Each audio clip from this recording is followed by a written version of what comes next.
Boa tarde, pessoal. Bom, a primeira coisa quando eu começo a fazer uma palestra é ensinar vocês a falar japonês, porque faz parte da palestra eu fazê-la toda em japonês, tudo bem? Então, a primeira palavra que eu quero ensinar para vocês é a palavra hai, no idioma japonês significa assim.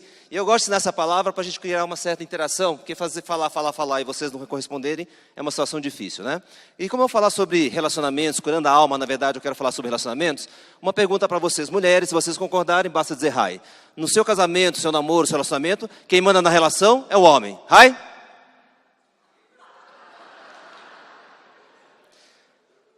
Esse é um problema nas relações, que as mulheres não assumem a realidade, né? Já, diferente dos homens, que se vocês agora escutarem a resposta dos homens, vocês vão perceber que eles são muito mais honestos nesse quesito. Para os homens, quem manda na sua relação é a sua mulher. Hai ou não hai?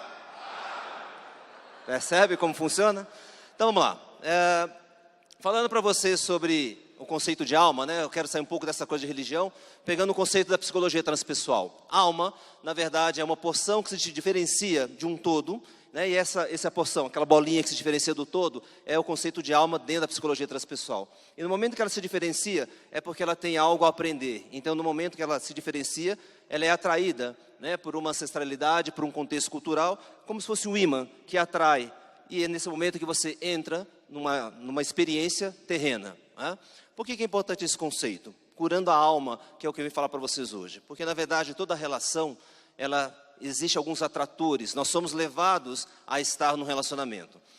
E para isso, eu quero falar para vocês sobre um conceito interessante. São as 3 leis que regem o nosso pensamento, né? E para isso eu quero pegar um exemplo que eu sei que não faz parte da realidade, né, de vocês mulheres aqui, mas eu acho que é importante começar a pensar um pouco sobre isso. É só título didático, por favor, entendam isso, é exemplo mesmo, porque eu sei que é muito raro uma mulher que pense que homem não presta, né? Então, imagine que você estivesse nessa situação que é hipotética e real, homem não presta.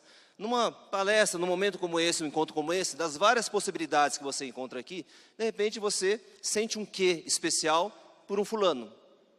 Essa é a primeira lei atuando em você, né? É a lei que você atrai. Você atrai aquilo que você acredita. Então lembra que eu falei, vamos partir do pressuposto que você acredita que homem? Então das várias possibilidades, aquele que você vai ter um que especial, ele tem uma potencialidade de realmente ser alguém que não presta. A primeira lei está atuando. E aí você começa a paquerar, começa a namorar, e à medida que a relação vai acontecendo, vai começar a acontecer a segunda lei da interpretação. Então imagina que é um cara, uma pessoa muito esforçada como um Jordão, né? Batalha, trabalha, luta, e ele marca com você, às 8 horas, né? Na sexta-feira eu vou te buscar. Deu 8 horas, você está lá prontinha, esperando, ele não aparece. Deu 8h30, com certeza você, mulher, começa a pensar assim, puxa, agora sim arrumei um cara bacana. Se ele às 8h30 não chegou, é porque ele está trabalhando, esse cara é legal. 9h30 da noite, ele ainda não apareceu e não ligou. Aí você fala assim, puxa, eu nem vou querer sair essa noite. Eu vou tirar essa roupa linda que eu estou, vou preparar uma sopa, porque se ele está trabalhando até essa hora, ele vai chegar cansado e com fome, não vale a pena sair. 11 horas da noite, quando ele chega, você abre a porta sorrindo e dizendo, meu amor, que bom que você chegou. Estava morrendo de saudades, a sopa está pronta. Hai ou não hai? O coitado vai chegar em casa e apanhar. O que aconteceu nesse momento? As atitudes que ele tem, você começa a filtrar por aquilo que você acredita. Que homem? E de repente o cara é um cara esforçado mesmo. Só que você faz isso 1, 2, 3 vezes. Vai chegar num certo ponto da relação que a terceira lei vai atuar. Ele vai falar assim, olha, de verdade eu não aguento mais. Eu vou para a balada mesmo, de repente eu vou arrumar outra menina, porque essa aqui eu não aguento mais. Você fez manifestar aquilo que você acredita. Todos nós somos regidos por essas 3 leis, de uma forma muito simplificada, é isso que acontece, né? E aí, numa relação, por que acontece a atração? Porque no momento que você começa a se relacionar com alguém, os comportamentos que ela tem, os comportamentos que ela adota, disparam em você algumas coisas muito significativas, que você não questiona. E, no geral, na atração, são as coisas boas. Então, aquela pessoa desperta em você sentimentos, algumas coisas que fazem assim, essa é a pessoa certa. Na segunda fase, é importante entender isso, a beleza está nos olhos de quem vê, porque imagina o seguinte, uma pessoa muito tímida, muito quieta. Para uma pessoa, aquele jeito quieto de ser, talvez vai ter essa interpretação, uma pessoa tímida, e vai despertar nessa pessoa uma vontade de acolher, de fazê-lo interagir naquele ambiente. Para uma outra pessoa, alguém muito quieto pode ter uma outra interpretação. Essa pessoa é arrogante, ela é prepotente e não interage com ninguém. Então cria uma rejeição. Então o mesmo comportamento, ele tem interpretações diferentes. Por isso que na atração, o que acontece é que a sua interpretação, a partir do comportamento do outro, são coisas positivas. A relação acontece, e aí vocês vão perceber que entra uma outra fase que é da apreciação. Na apreciação, a relação se estabelece, estabiliza, e aquilo que um faz e o outro faz numa relação, continua a alimentar, disparar coisas boas que fazem com que a relação possa continuar. E aí vem uma próxima fase, que é o hábito. Se você fica muito tempo no lugar, por exemplo, na sua própria casa, você vai perceber o seguinte, aquilo que no momento que você mudou era muito atraente, muito legal, à medida em que você continua a viver naquela casa, você passa a não perceber tanto as belezas, é o habitual, né? A própria palavra diz hábito. A fase do hábito, ela é necessária, por quê? Porque a gente se acostuma com algumas coisas e se abre para outras possibilidades. Porém, numa relação, existe uma dificuldade. Se para você, a sua busca é por aventura, o hábito numa relação se torna um tédio. Se para você a segurança é importante numa relação, o hábito vai te trazer essa segurança. Quando é que o amor começa a acabar numa relação? No momento em que surge a expectativa. Ou seja, aquilo que era muito legal no seu parceiro, que era um diferencial na atitude dele, não é mais uma coisa esperada. Se tornou obrigação. Puxa, que legal, ele vai no supermercado e faz a compra para mim. Esse é o começo da relação. Chega um ponto da relação, pô, mas você não foi no supermercado? Né? E isso acontece com todo mundo. A gente passa a se queixar, ao invés de ver aquilo realmente como uma coisa única e especial na relação. Né? Ou seja, os nossos filtros, eles passam a perceber aquilo que não acontece mais na relação. E aí, o passo seguinte, eu estou passando rápido por causa do tempo, tá, pessoal? O desapontamento. Que momento acontece o desapontamento? É quando você, de verdade, passa a notar tudo aquilo que a pessoa não faz mais para você. E tudo aquilo que ele não faz mais para você, traduzido como, ele não me ama, ele não gosta mais de mim. E você é tão criativo que ao mesmo tempo que você pensa, ele não me ama mais, então também ele não é mais digno do meu amor. Então as pessoas passam a se queixar, o parceiro não é digno do nosso amor, e aí vem a outra fase de qualquer relação que pode acontecer, que é o desapaixonar. No momento que você chega no limiar. O limiar é aquele ponto em que a pessoa pensa, não vale mais a pena. O grande problema é que normalmente o casal, não importa do gênero desse casal, eles não chegam nesse ponto no mesmo momento. Então, um deles chega no limiar e o outro não. E o outro se sente muito perdido, porque tudo que ele faz, tudo que ele tenta fazer, é em vão. Ele entra numa frustração muito grande. Tá? Então, é no momento do limiar que a pessoa se dissocia daquilo que era bom na relação. Aquilo que era legal, aquilo que era agradável, ele se afasta. E a forma como ele começa a enxergar, tanto o passado que eles viveram, o presente que ele está vivendo, e o que ele consegue projetar para o futuro, tem a ver com essa lente de que não vale a pena. É uma coisa muito cinzenta e distorcida. Qual é o lado sombrio do amor? Pensa o seguinte, quando a gente é uma criança, todo mundo aqui já lidou com uma criança. Rai? O que ele faz quando ele está com fome? Chora. Quando ele está com frio? Quando ele fez cocô na fralda? Ou seja, aquele choro está manifestando, alguém precisa cuidar de mim. Alguém tem que me dar atenção. Ah, não, Rai? E aquele choro de um bebê quando está naquele momento, a gente fala assim, nossa, que choro lindo, que coisa maravilhosa. Ele está cheio de amor. Rai ou não rai? Aquele choro traduz um sentimento, qual é? Raiva. Então entenda que nós aprendemos desde pequenos, que é na raiva que a gente consegue o que nós queremos. Esse é o lado sombrio do amor, porque na relação com nossos pais, nós nem sempre nos sentimos amados como nós gostaríamos de ter sido. Não quer dizer que nossos pais foram negligentes, não foram capazes. Eles deram o melhor que eles podiam dar, dentro da limitação deles, porém talvez não atendendo a expectativa da nossa criança. E no momento em que nós não fomos atendidos na expectativa nossa, nós vamos desenvolver o sentimento da raiva. E nossos pais não nos ensinam que junto com o amor existe também raiva. mágoa, vingança, decepção. Para um pouquinho e pensa nas suas relações. Você tem raiva de alguém que não é importante na sua vida? Não. Você tem raiva, acontece a raiva nas relações mais próximas. Amigos, familiares.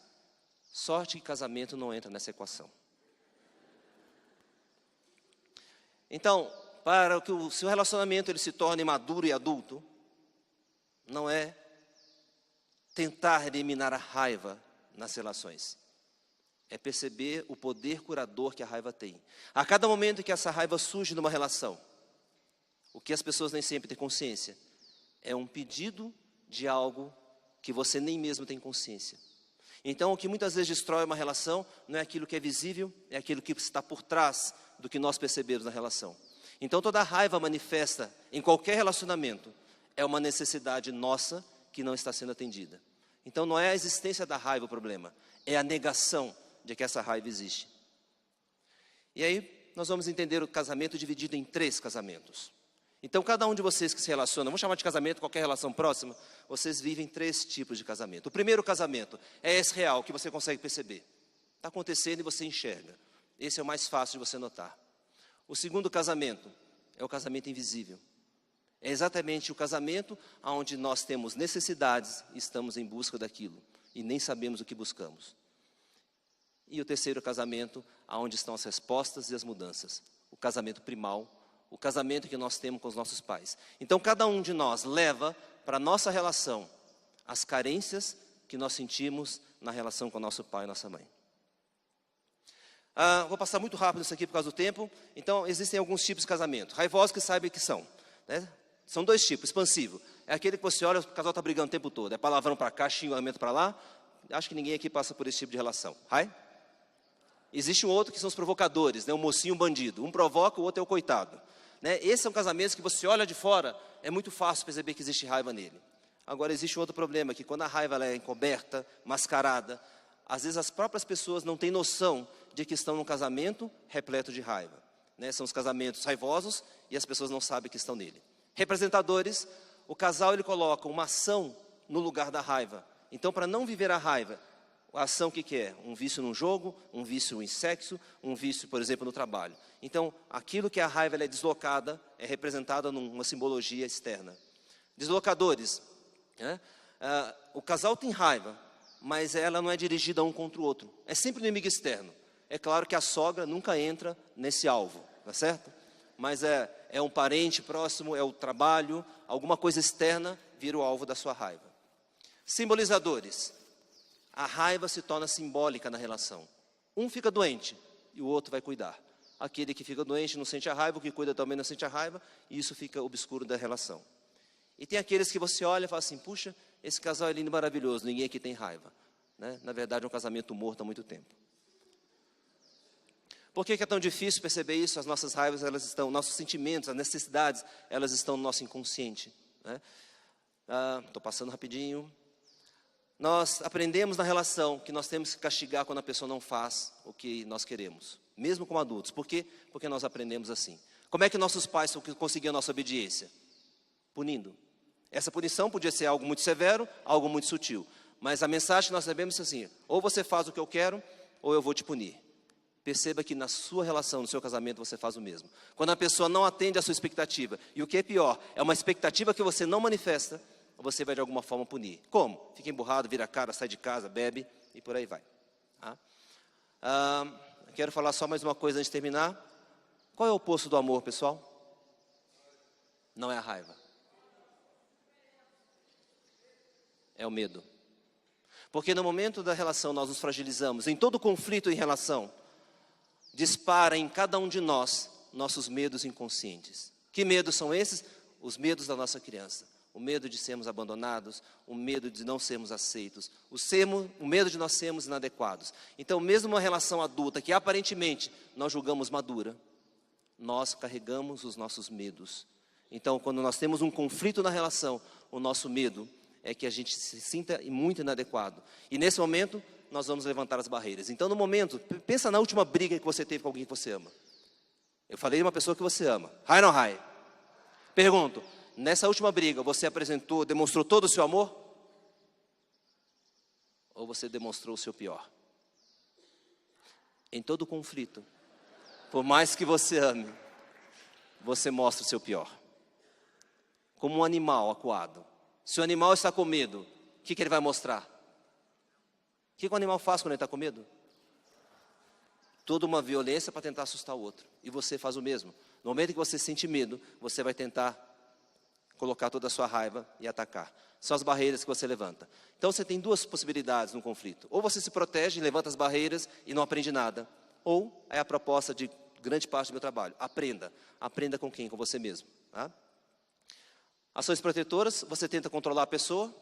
Ou você controla pelo medo, ou de uma forma muito sutil você tenta controlar pela culpa. Esse é um mecanismo muito comum de proteção nas relações. Submissão, eu faço o que você quer, mas para manter o seu amor, mas eu começo a me anular. Esse é um problema sério. Ou indiferença, eu passo a prestar atenção em outras coisas e não presto atenção na relação, também para não perder o amor. Isso gera disputa de poder na relação. E o processo de aprendizado, se você quer aprender, é disposição para experimentar e sempre existe algo de positivo na intenção do outro. Pessoal, passando aqui, dizendo o seguinte, olha, Confúcio diz o seguinte, a joia, ela não pode ser polida sem fricção, e o ser humano não pode ser aperfeiçoado sem dificuldades. Então, quando eu falo em curando a alma, todo relacionamento é o encontro de almas que escolheram aprender. E por que curando no gerúndio? Porque isso não é uma tarefa de um dia, é de uma vida inteira. Grande parte do meu trabalho, desde o Leader Training, liderança que eu faço há mais de 20 anos, é ajudar as pessoas a entender o que o nosso inconsciente, tantas coisas estão ali dentro, estão determinando a forma como nós agimos, como atuamos, como nós trabalhamos e principalmente como nos relacionamos. Então, quando se fala em desenvolvimento pessoal, é isso, é o olhar para si mesmo, é onde você encontra as grandes respostas. Tá? Eu costumo dizer nos meus treinamentos o seguinte, o amor é o sentimento capaz de curar uma dor tão profunda quanto a dor da alma. Quando você encontra alguém, quando você se relaciona a alguém, você está tendo nessa pessoa a possibilidade de curar a si mesmo. A minha esposa está sentada aqui, então eu quero te agradecer por todos os conflitos que nós já tivemos, porque isso me fez aprender mais sobre a minha pessoa. Me ajudou a despertar esse amor por mim e ter muito orgulho de dizer aqui, diante de todos vocês, eu te amo.